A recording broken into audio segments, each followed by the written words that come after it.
ఏమిటమ్మా ఆగం పాడుగాను, రోజుగా ప్రెస్ మీట్, ప్రతిరోజు ప్రెస్ మీట్ సార్. దేనికి ఏం చేస్తారు సార్ మీరు?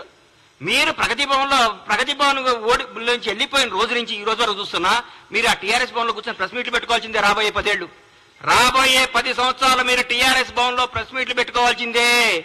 మీరు ఈ ప్రజా ప్రభుత్వాన్ని చూసి కుళ్ళుకోవాల్సిందే.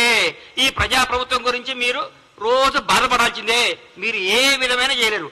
అధికార నియామకాల్లో కూడా సమాజం పాటించింది మా ప్రభుత్వం. ఎవ్వరికి ఎక్కడ బంధు ప్రీతి, కుల ప్రీతి, రాగద్వేషాలకు దూరంగా పెట్టి సమర్థవంతమైన నాయకుల్ని, నిజాయితీవంతమైన నాయకుల్ని నియమించింది మా ప్రభుత్వం. సగర్వంగా చెప్పుకుంటున్నాం. ప్రజల స్వేచ్ఛావాయువు పీల్చుకుంటున్నారు.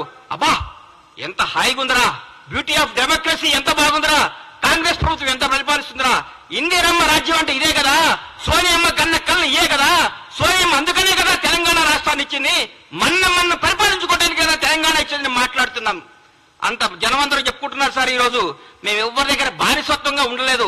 మీ దగ్గర ఏ బానిస బతుకురు కదా సార్. 10 సంవత్సరాలు తెలంగాణ ప్రజలందరూ బానిస బతుకుని తెంచుకొని వచ్చారు. హరీష్ అన్న మీరు 10 సంవత్సరాల పాటు మంత్రిగా చేశారు.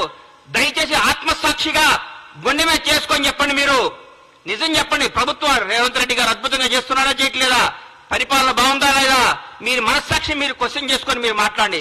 ప్రతిరోజు ఏదో విమర్శించాలి. ఎందుకు ఇస్తారు సార్ మీకు ఎంపీ సీట్లు? ఒక్క సీటు కూడా టీఆర్ఎస్ బీఆర్ఎస్ గెలవదు. ఈసారి నేను చెప్తున్నా, రాసుకోండి. ఒక్క సీటు కూడా గెలవదు. రండి, మీ ఓడిపోయిన మంత్రులు అందరూ వచ్చి, మీరందరూ వచ్చి, మీకు దమ్ము ఉంటే అందరూ వచ్చి ఒక్కొక్క పార్లమెంట్ లో పోటీ చేయండి. అందరూ రండి, ఎంతమంది గెలుస్తారు చూద్దాం. ఒక్కడు ప్రజలు కోరుకుంటున్నారు కాంగ్రెస్ ప్రభుత్వాన్ని.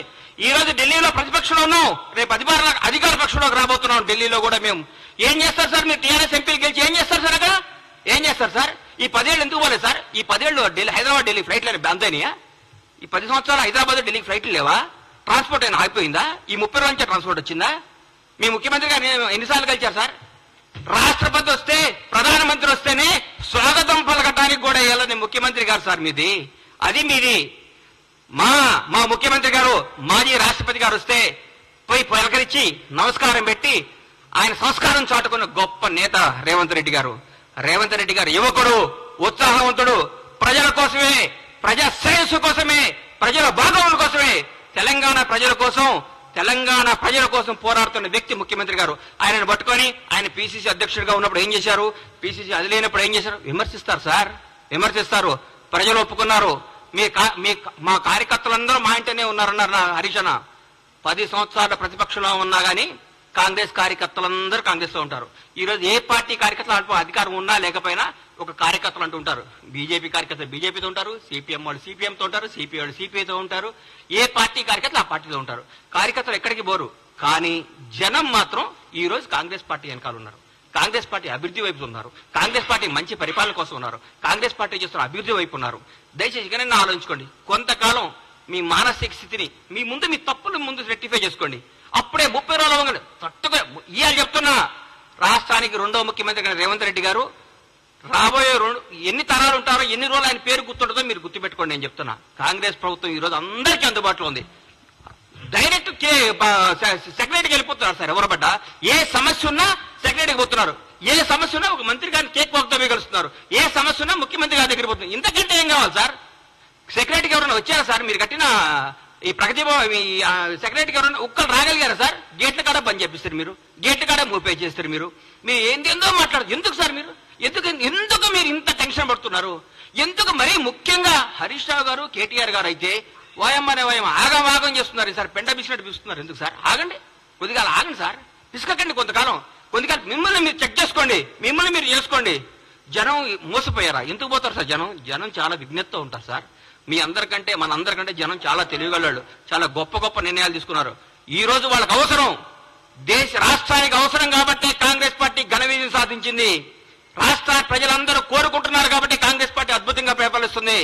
రాష్ట్ర ప్రజలందరూ ఆనందపడుతున్నారు ముఖ్యమంత్రి గారిని, కాంగ్రెస్ మంత్రివర్గాన్ని చూసి. ప్రతి ఒక్క మంత్రి ఒక హోదాతో, స్వతంత్ర హోదాతో ధైర్యంగా దమ్ముగా పరిపాలిస్తున్నారు. వాళ్ళ వాక్ స్వాతంత్ర్యం ఉంది ఇక్కడ. ప్రతి ఎమ్మెల్యేకి వాక్ స్వాతంత్రం ఉంది ఇక్కడ. ప్రతి నాయకుడికి వాక్ స్వాతంత్రం ఉంది. ఎవరైనా మాట్లాడచ్చు. మీ దగ్గర మాట్లాడాలంటే ఏమవుతుందో నాయన, ఉన్న ఉద్యోగం పోతుందని భయం. మీ ముఖ్యమంత్రి గారు ప్రెస్ మీట్ పెడితే పక్కన ఒక దళిత మంత్రి గారు కూర్చుంటేనే ఎల్లగొట్టిను. మేము మా బ్యూటీ చూడండి. ప్రగతి భవన్ ఉన్నాయి, ముఖ్యమంత్రి నివాసాన్ని డిప్యూటీ సీఎం బట్టి విక్రమార్క గారు దళిత ఉప ముఖ్యమంత్రి గారికి ఇచ్చి అన్నా మీరు అందులో ఉండండి అని చెప్పారు. అది మా గొప్పతనం. దయచేసి ఇప్పుడు చెప్తున్న హరీష్ రావు గారు కొంతకాలం ఓపిక పట్టండి. 100 రోజులు కాదు, 1000 రోజులైనా మీకు రారు, 1000 రోజులైనా మీకు జరగదు. మీరు ప్రెస్ మీట్ పెట్టే అవకాశం ఉండదు. ఊరికే మీరు పెట్టాలి ప్రెస్ మీట్, ఏదో పెట్టాలి కాబట్టి పెట్టాలి. ఎందుకంటే మీకు అట్లాంటి ప్రెజర్స్ ఉన్నాయి పైన. ఏ ప్రెస్ మీట్ పెట్టు అలా దిట్టని మీకు ప్రెజర్స్ ఉన్నాయి కాబట్టి ఆ ప్రెజర్స్ తట్టుకోలేక మీరు పెడుతున్నారని నాకు అర్థమైంది. మీ మనస్సాక్షిలో మేము బాగా చేస్తున్నాం, మీ మనసుకు కూడా తెలుసు. మీరందరూ మా ముఖ్యమంత్రి గారిని, మా ప్రభుత్వాన్ని మెచ్చుకొని మమ్మల్ని ప్రోత్సహించి ప్రజలకు మంచి చేద్దాం, ప్రజలకు అద్భుతాలు చేద్దాం, ప్రజలకు ఫలాలు అందిద్దాం. కానీ మా 6 గ్యారెంటీలు అమలవుతాయి, మా 6 గ్యారెంటీలు అందరికి వస్తాయి. 100 రోజుల తర్వాత ముఖ్యమంత్రి గారు, మా కాంగ్రెస్ ప్రభుత్వం చెప్పినట్టు, మా రాహుల్ గాంధీ గారు చెప్పినట్టు, మా ప్రభుత్వం చెప్పిన అన్ని కార్యక్రమాలు అమలు చేస్తాం. మీలాగా అబద్ధాలు చెప్పం, మోసాలు చేయం, తప్పులు చేయం, బంధుప్రీతి లేదు, రాగద్వేషాలు లేవు, నిజాయితీ పాలన ఉంది. మీరందరూ కొద్దిగా ఓపిక పట్టాలని మనస్ఫూర్తిగా కోరుకుంటున్నాం.